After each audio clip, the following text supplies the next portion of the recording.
banzu ndebe unyumvire ibi bintu hano hejuru. Banzu unyumvire hano hejuru. Ubundi mukanya dusubire. Naramubaje nti haryo bagutenda uri umukobwa ukabyara bikwambura iki? Ati bikwambura usugize gusa nta kintu. Ntabwo umuntu yitwa umukobwa ko abo yarabyaye. We naramubaje mu rurimi rw'amahanga bitwa single mothers. We naramubaje tuvuga ko icyo bikwambura ari ubusugi. Iyo deja bagukuyeho ubusugi ubaye umugore. Wasambanye baguteye inda uri mukuru. No twekinda. Iyo bagukuyeho ubusugi.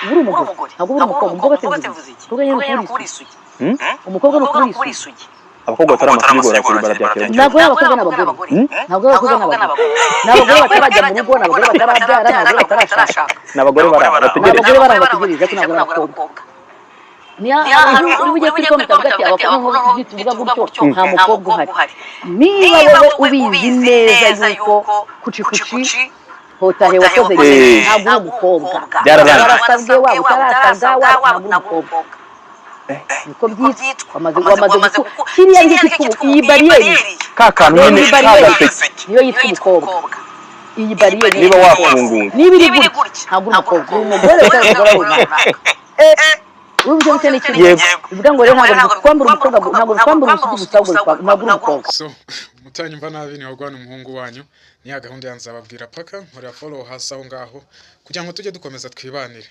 ciao ciao